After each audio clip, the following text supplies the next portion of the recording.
Le film commence au milieu de l'océan où l'on voit qu'une grosse tempête ravage l'eau. Le matin, nous découvrons que quelque chose a débarqué sur une île où une caméra s'allume et montre que certaines personnes viennent là-bas et voient que lorsque l'un d'eux monte, il active accidentellement un appareil. On apprend qu'il s'agit d'un robot dont le nom est Rosom 7134 mais on l'appellera simplement Rose. Il se lèvera et apparaîtra devant eux. Elle se lève et leur demande lequel d'entre eux est son client qui l'a acheté, mais les gens là-bas ne sont pas d'accord avec elle. Ils peuvent comprendre et commencer à assurer la sécurité de leurs enfants pendant que Rose se rend compte que la personne qui l'a acheté n'est pas là. Sans rien faire d'autre, le robot commence à explorer les lieux et commence à se déplacer pour voir ce qui se passe autour de lui. Quel est l'environnement? Il sait qu'il devra peut-être faire face à des dangers en chemin car il n'a pas beaucoup d'informations sur cet endroit. Puis il lui vient à l'esprit qu'il se trouve dans un endroit entouré de nature et d'animaux où bientôt elle se fait prendre par hasard par des vagues. Des problèmes surviennent mais heureusement, elle se sauve en s'accrochant au rivage pour ne pas se laisser emporter par la marée mais le problème c'est qu'elle ne sait pas grimper puis elle trouve un crabe et elle regarde comment le crabe grimpe et bientôt elle aussi elle essaie de grimper comme lui et grimpe les rochers sans aucun problème. Rose remercie le crabe pour son aide et pense qu'elle s'est fait un nouvel ami, mais le crabe essaie ensuite de l'avertir. Elle ne comprend pas, puis un héron arrive et emmène son ami car c'est le cycle de la vie. Cet incident fait comprendre à Rose qu'elle doit faire attention à son environnement car ce monde est différent de sa programmation et elle est toujours incapable de comprendre la plupart des choses. Après cela, elle explore encore plus les lieux. Et elle essaie de découvrir qui l'a acheté mais elle sent que personne ne veut d'elle parce que personne ne lui parle correctement. Elle reste d'humeur à apprendre pendant plusieurs jours puis apprend le langage des animaux pour pouvoir leur parler afin que lorsqu'elle leur reparle, elle sache on dirait que quelqu'un est là. Ne l'a pas acheté alors elle essaie de contacter l'entreprise en activant son antenne émettrice mais malheureusement elle est frappée par la foudre et ses systèmes commencent à tomber en panne puis elle voit beaucoup de ratons laveurs essayer de voler ses composants. D'une manière ou d'une autre, elle leur échappe et les ramène à leur place et la quitte cependant l'une d'elles parvient à lui retirer ses antennes elle la récupère rapidement mais le pire c'est qu'elle est tuée par un ours. Elle a des ennuis avec quelqu'un qui commence à la poursuivre, heureusement elle. Après s'être échappée de l'ours, elle découvre qu'elle a accidentellement atterri au sommet du nid de cygne où Rose remarque qu'elle a tué le reste des cygnes et qu'il ne reste plus qu'un œuf. Conformément à son protocole, elle doit faire éclore cet œuf. Puis elle se rend compte qu'un renard nommé Finn a pris l'œuf. Rose court rapidement après lui et tout en poursuivant, elle récupère enfin l'œuf ce qui la rend très heureuse. Puis elle retrouve Finn. Et cette fois, il a eu un Ross qui se retrouve en difficulté avec le cochon et convainc lentement le renard de l'aider. Elle exprime son intention et lui montre qu'elle utilisera des outils sympas, mais le renard se rend vite compte que Ross travaille très soigneusement et résout bientôt son problème sans aucun problème. Au bout de quelques jours, les deux hommes sont devenus amis. Puis le fait clos enfin et Russ se rend compte qu'un bébé cygne est sorti qui la regarde avec surprise, la croyant être sa mère tandis que Russ essaie juste de retirer la coquille pour qu'elle puisse continuer sa vie. Le petit cygne que nous appellerons Gazo est notre nouveau. Il continue de regarder sa mère et même si le visage de Ross est en métal, il l'est. Ross commence à se sentir attaché tandis que Ross dit à Gacy de continuer sa vie car elle l'a aidé à sortir de sa coquille, mais Gacy a peur quand Ross lui dit cela alors il continue son chemin. Ross veut la garder mais ce qu'elle ne réalise pas, c'est que Gazo essaie de la suivre. Bientôt, il rencontre des animaux qui disent à Ross que Gazo la considère désormais comme sa mère parce qu'il l'a vue quand elle éclosait. J'ai vu cela arriver.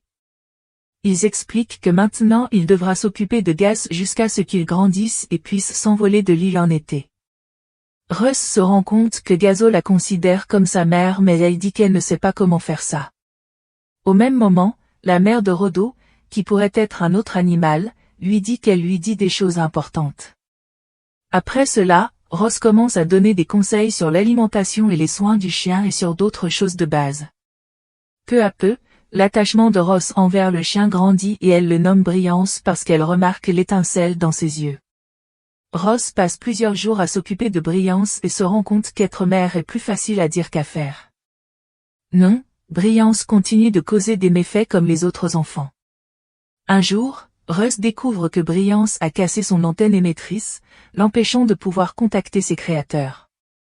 Russ résume les principaux protocoles de développement de Gazo et il s'avère que les 3 choses principales sont la nourriture, la natation et le vol car le GAN-SAT devra migrer le moment venu. Elle essaie de le nourrir mais elle ne sait pas comment nourrir le GAN-SAT. Elle fait la 2e étape, c'est-à-dire nager. Essaie de partir mais les choses ne se passent pas bien pour elle et elle doit faire face à M.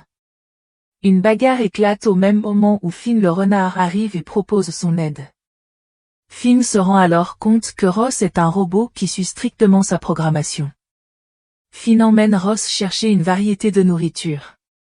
Et il en profite et le mange lui-même mais Gazo n'en mange pas, ce qui amène Ross à penser que ses efforts ne fonctionnent pas.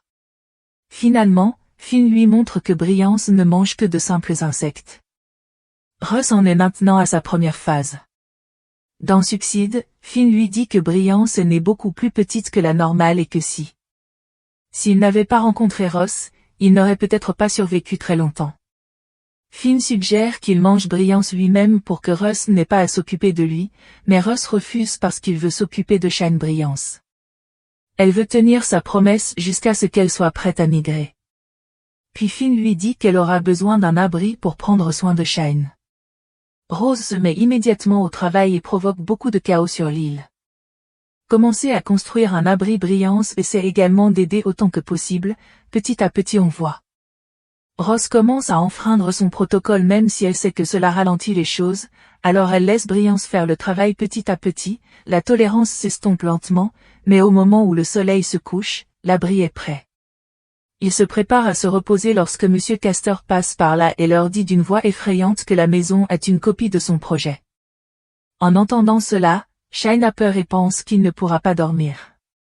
Russ lui raconte une histoire. Pour calmer Shine, elle lui raconte qu'il était une fois un petit canard qui vivait sur une île.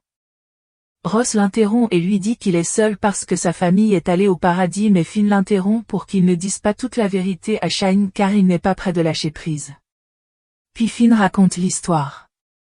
Continue ou quand il dit qu'un petit chat demande une étoile pour qu'il puisse la lui donner comme sa mère puis un robot vient l'aider qui savait qu'il devait prendre soin de lui après avoir entendu cette histoire, Shine se calme et se lève et on dirait qu'il s'est endormi. Juice lui dit qu'il doit s'enfermer jusqu'au matin. Au fil du temps, nous voyons Shine grandir et essayer de se faire des amis, mais personne ne l'aime parce qu'il agit comme un robot. Ses seuls amis sont Ross et Finn.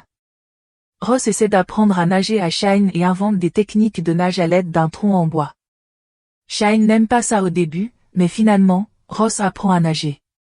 Elle lui donne un petit coup de pouce et il termine la 2e étape de la natation, même si la technique de nage de Shine fait encore défaut. A également besoin d'amélioration. Shine va aux eaux et rencontre les autres cygnes, mais ils se moquent de lui en le traitant de petit et d'étrange et disent à plusieurs reprises que lui et sa mère sont étranges. Il raconte aussi que Ross Rose a écouté tout cela à distance mais quand Shine a des ennuis, elle se rend au lac et fait peur à tous les cygnes. Au même moment, une créature prédatrice arrive là et veut faire briller sa proie. Elle veut le jus. Elle essaie de le sauver et le sauve avec succès mais dans cette tentative, elle détruit l'un de ses robots. Shine perd sa jambe après cet incident et demande à Russ si ce que disent les autres cygnes est vrai. Russ n'a pas d'autre choix et elle dit toute la vérité à Shine. Apprenant que ses parents ont été blessés accidentellement, Shine ne considère plus Ross comme sa mère et quitte le refuge. Ross voit Shine partir et décide de détruire les lieux car elle sent qu'elle a fait son travail. Ce n'est qu'alors qu'il se rend compte qu'il l'a pris. De nombreux autres robots sont venus comme lui mais ils n'ont pas eu le même sort et ont été brisés en morceaux. Elle récupère les pièces et se tourne plusieurs fois vers l'une d'entre elles qui lui dit qu'elles proviennent d'une société appelée Universal Dynamics et que si elle ne trouve pas la personne qui les a achetées, elle devrait l'appeler pour qu'elle puisse. Ross continue de penser à Shine et pendant ce temps, Finn arrive. Finn voit que Ross agit hors de sa programmation et a violé son protocole. À l'antenne émettrice Fane pour qu'il puisse contacter sa mère nature.e. Finn se rend compte que Russ veut appeler ses producteurs pour qu'ils puissent l'emmener, mais Finn n'est pas d'accord sur le fait que ce soit la bonne chose à faire. En même temps, il regarde Finn expliquer à Russ qu'il devrait l'aider en trouvant Brillance pour qu'il puisse apprendre à voler. Ils approchent Brillance qui au départ ne veut pas de leur aide mais finissent par le convaincre. Supposons qu'il doit apprendre à voler. Russ l'aide avec diverses techniques même s'il doit faire face à sa jambe robotique cassée. Heureusement, cette nuit-là, Monsieur Castor lui donne une jambe de bois car il a pris goût à Russ. Il crée également une piste d'entraînement spéciale pour Brillance qui permet à Brillance d'apprendre à voler même si Russ est incapable de voler. L'aigle enseigne à Brillance des techniques de vol avancées et de nouvelles manœuvres, grâce auxquelles Brillance améliore bientôt ses compétences de vol et surmonte tous les défis. Ross rencontre alors le vacher qui va diriger la migration. Il lui dit de laisser Brillance voler tous les jours et de ne pas toucher le sol du tout car il n'a qu'une semaine pour s'entraîner mais il lui dit aussi que les chances de succès de Brillance sont bien plus élevées au fil des jours. Le moment de la migration arrive, Gant avait dit à Brillance que le même accident dans lequel ses parents étaient allés, se référant à Ra, l'a sauvé car un petit Brillance ressemblant à un cygne ne peut pas survivre même pendant une semaine. Brillance se rend compte. Il se trouve qu'il ne l'a pas compris plus tôt. Il veut s'excuser auprès de Russ et lui dire combien il l'aime, mais comme le temps presse, il demande simplement à Russ de l'aider à voler car il sait que Russ retournera bientôt auprès de ses créateurs. Russ l'aide à voler et Brillance vole. Les poètes la voient accomplir un patra comme un dernier adieu. Quelques jours plus tard, Russ se rend compte que l'éclat a désormais disparu et elle envisage d'appeler ses créateurs. Elle allume son antenne émettrice et appelle Universal. Dynamique envoie un signal à l'entreprise. De l'autre côté, on voit un groupe de cygnes pris dans une grosse tempête. Ils descendent et attendent qu'il se calme. Par hasard, ils tombent sur Universal Dynamique. Brillance croit voir le jus mais c'est un autre robot qui le déclare contaminé, provoquant la mort des cygnes. Ensuite, Gav dit à Brillance qu'il est le seul à pouvoir les sortir de là en toute sécurité car il n'a plus peur des robots. Brillance fait de son mieux et essaie de rassembler tout le monde et de les faire sortir. En fin de compte, Gav se sacrifie et reste sur place pour que tout le monde soit en sécurité. Ils tentent de s'échapper et finissent par atteindre le refuge où Ross se trouve déjà.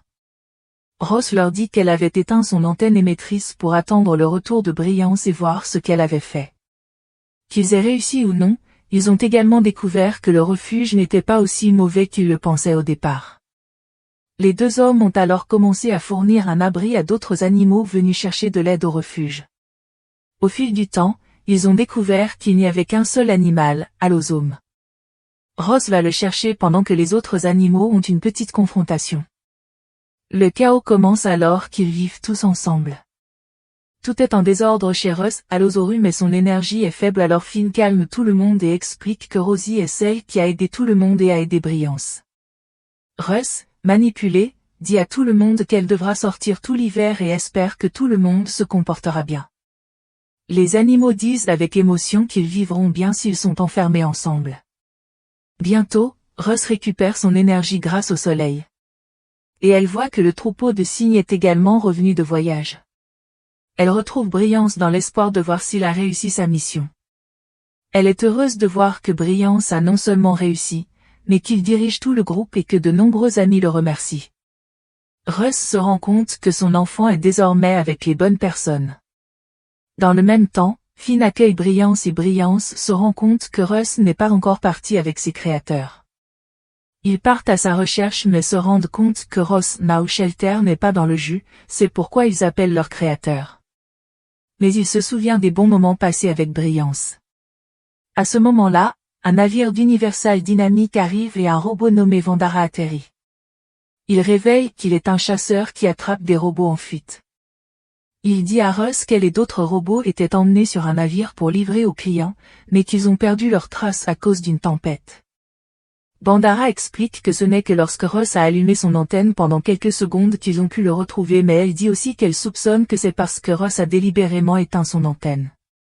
Badra lui demande de monter à bord du navire et Ra accepte, puis un message vient de Brillance indiquant qu'il veut dire quelque chose d'important à Ra. Ra décide de descendre du navire et ignore les paroles de Vandra. Vandra envoie alors ses robots chasseurs provoquant une énorme agitation dans les lieux. Les animaux viennent soutenir Ross et le convaincre qu'il doit rester sur place. Ross dit au chasseur qu'il est lui aussi désormais un robot sauvage comme tout le monde. Les animaux sont sur cette île. Les robots tentent d'attaquer Ross mais les animaux sont trop nombreux. Et ils gagnent bientôt, mais BT, un robot puissant fait exploser tous les robots, laissant Ross inconscient.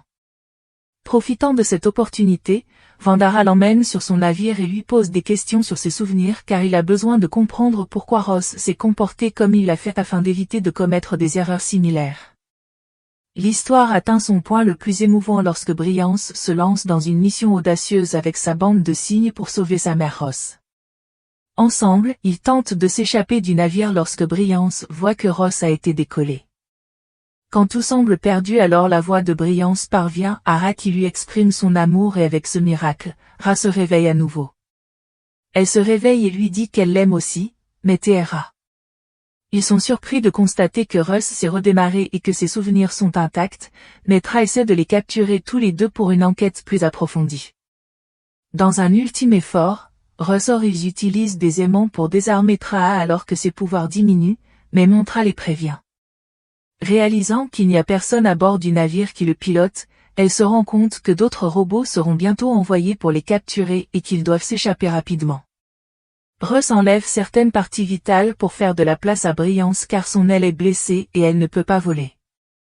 Le reste des animaux se rassemble autour de Brilliance, parfaitement prêts à la sauver alors que d'autres robots s'approchent de l'île. Les animaux se préparent pour une autre bataille mais Russ intervient et leur dit qu'ils doivent le faire. N'est-ce pas qu'elle décide de se rendre, pensant que c'est la bonne voie? Elle explique qu'il s'agit d'une sorte de migration pour assurer la sécurité de ses amis, même s'il lui est très difficile de quitter ses proches. Les animaux, bien que tristes, l'écoutent et lui disent au revoir, la considérant comme faisant partie de leur communauté. Dans les jours qui suivent, Russ est envoyé à Universal Dynamics pour être arrêté et examiné, mais son histoire devient une légende parmi les animaux, racontée depuis des générations. Pendant ce temps, Brilliance, qui a maintenant grandi et est le chef de sa meute, n'a jamais abandonné sa mère. Au cours de chacune des migrations de Boulta, il rencontre Raza qui, bien qu'elle ait été reconstruite et programmée, se souvient toujours de son fils et ainsi l'histoire se termine, laissant derrière elle un robot amoureux et son signe adopté. Si vous avez aimé cette vidéo, n'oubliez pas de consulter certaines de mes autres suggestions, y compris une fin parlée de la même histoire.